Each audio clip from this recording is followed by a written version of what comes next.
کبھی کبھی تاریخ میں ایسے لوگ بھی پیدا ہوتے ہیں جو صرف اپنی ذات کے لیے نہیں جیتے بلکہ پوری قوم پوری امت کے لیے جیتے ہیں۔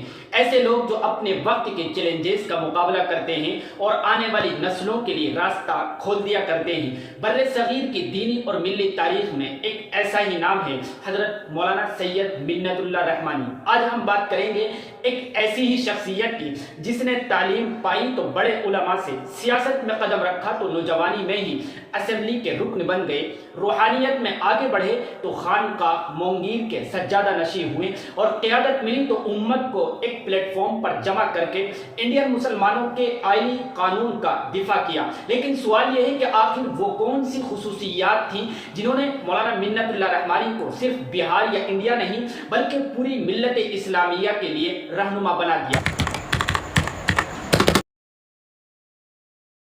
دوستو، یہ کہانی شروع ہوتی ہے 7 اپریل 1913 عیسوی سے۔ بہار کے مشہور شہر مونگیر میں ایک بچہ پیدا ہوتا ہے۔ یہ کوئی عام بچہ نہیں تھا، اس کا تعلق ایسے خاندان سے تھا جس کی جڑیں علم، دین اور روحانیت میں پیوست تھی۔ اس بچے کے والد تھے مولانا محمد علی مونگیری، وہی محمد علی مونگیری جنہوں نے بر صغیر میں ندوۃ العلماء کی تحریک کی بنیاد رکھی اور امارت شرعیہ جیسے عظیم ادارے کا قیام عمل میں لائے۔ سوچ کر دیکھیں، جس بچے کی پرورش ایسے ماحول میں ہو جہاں علم بھی ہے، دین بھی اور تحریک بھی، کیا وہ بڑا ہو کر عام انسان رہ سکتا ہے؟ مولانا منت اللہ رحمانی کی شروع کی تعلیم مونگیر ہی میں ہوئی۔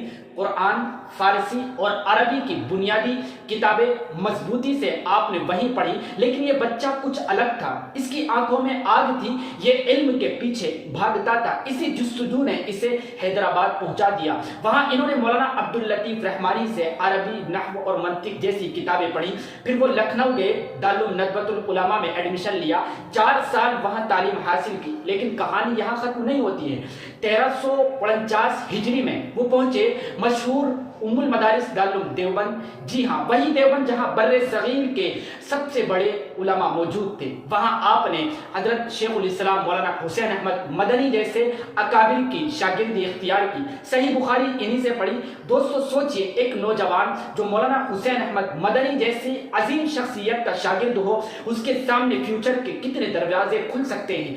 1352 ہجری میں انہوں نے دیوبند سے عالمیت کا کورس کمپلیٹ کر لیا اور یہاں ایک نئی کہانی شروع ہوتی ہے۔ اب سوال یہ تھا کہ تعلیم کے بعد کیا کریں؟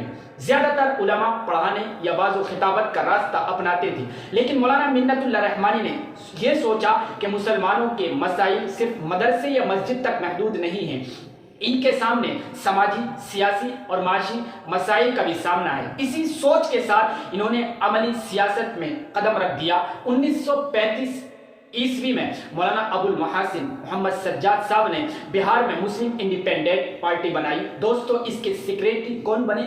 جی ہاں، مولانا سید منت اللہ رحمانی۔ اور صرف 2 سال بعد 1937 عیسوی میں وہ بہار کے اسمبلی کے رکن بنا دیے گئے، مونگیر اور بھاگلپور سے۔ یعنی ایک نوجوان 20 سال کے قریب عمر میں اور اسمبلی میں بیٹھا ہوا ہے۔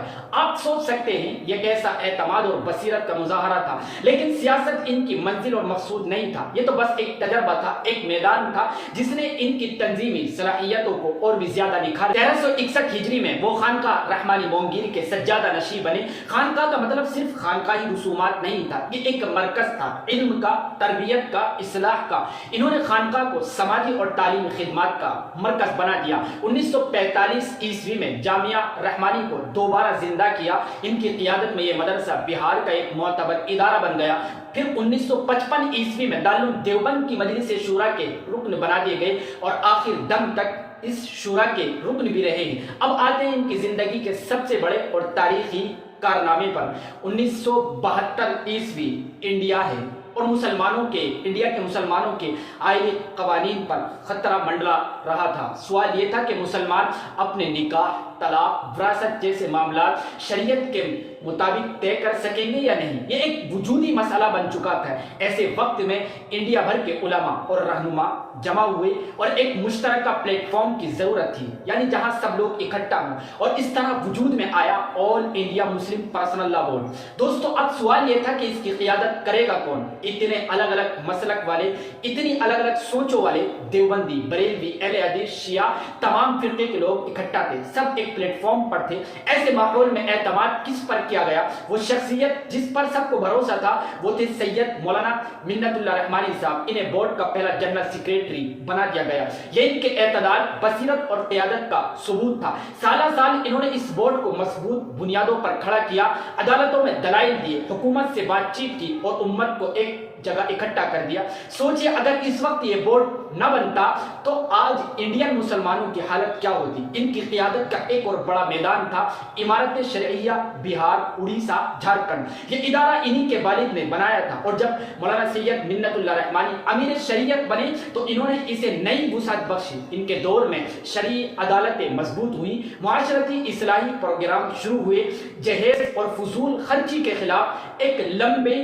مہم چلائی گئی، تعلیمی اداروں کو ترقی دی گئی۔ گویا امارت شریعہ صرف بہار ہی نہیں بلکہ پورے انڈین مسلمانوں کا ایک رہنما پلیٹ فارم بن گیا۔ اب سوال یہ ہے کہ وہ صرف ایک خانقاہی بزرگ یا سیاسی رہنما تھے؟ نہیں، ان کی اصل طاقت تھی ان کی علمی اور فکری بصیرت۔ انہوں نے نہ صرف دینی علوم میں گہرائی اختیار کی بلکہ جدید سیاسی اور سماجی افکار پر بھی گہری نظر رکھی۔ ان کی تحریریں آج بھی گواہ ہیں کہ وہ مسائل کو صرف شرعی زاویے سے نہیں دیکھتے تھے بلکہ قانونی اور آئینی پہلو بھی سامنے رکھتے تھے۔ ان کی خاصیت یہ تھی کہ یہ پیچیدہ مسائل کو بھی عام انداز اور بیان کر دیا کرتے تھے، اختلاف کو برداشت کرتے اور اتحاد کو ترجیح دیتے۔ آپ سوچ رہے ہوں گے آخر ان کی شخصیت میں ایسی کون سی بات تھی جس نے سب کو ان کا محبوب بنا دیا تھا؟ ان میں دو خصوصیت کا حسین امتزاج تھا: روحانی وقار اور سادہ مزاج، انتظامی صلاحیت اور عملی بصیرت۔ وہ ذاتی مفاد سے بالکل بے نیاز تھے، تنقید برداشت کرتے لیکن صبر اور استقامت کے ساتھ آگے بڑھتے رہتے، اور جب ملت اسلامیہ کو خطرہ ہوتا تو بے خوف ہو کر آواز بلند کرتے۔ 19 مارچ 1951 عیسوی یہ وہ دن تھا جب مولانا سید منت اللہ رحمانی اس دنیا سے رخصت ہو گئے۔ ان کی وفات صرف انڈیا نہیں بلکہ پوری ملت کے لیے ایک بڑا نقصان تھی، لیکن سوال یہ ہے کیا واقعی وہ چلے گئے؟ نہیں، آج بھی ان کے قائم کردہ ادارے زندہ ہیں۔ آج بھی all India Muslim personal law board مسلمانوں کا سب سے بڑا پلیٹ فارم ہے۔ آج بھی امارت شرعیہ بہار، جھارکھنڈ اور اڑیسہ میں رہنمائی دی جاتی ہے۔ آج بھی خانقاہ رحمانی اور جامعہ رحمانی علم اور تربیت بانٹ رہے ہیں۔ دوستو، یہ سب کچھ ایک ہی شخصیت کے خواب کا نتیجہ ہے۔ تو سوال یہ ہے کیا ہم نے ان کی قربانیوں اور خدمات کو آگے بڑھایا ہے یا ہم نے ان کو صرف تاریخ کی کتابوں کے اندر بند کر کے رکھ دیا ہے؟ یاد رکھیے ایسے لوگ صدیوں میں ایک بار پیدا ہوتے ہیں۔ اگر ہم نے ان کی فکر کو آگے نہ بڑھایا تو نقصان ہمارا خود کا ہے، تاریخ کا اور ہسٹری کا کوئی نقصان نہیں۔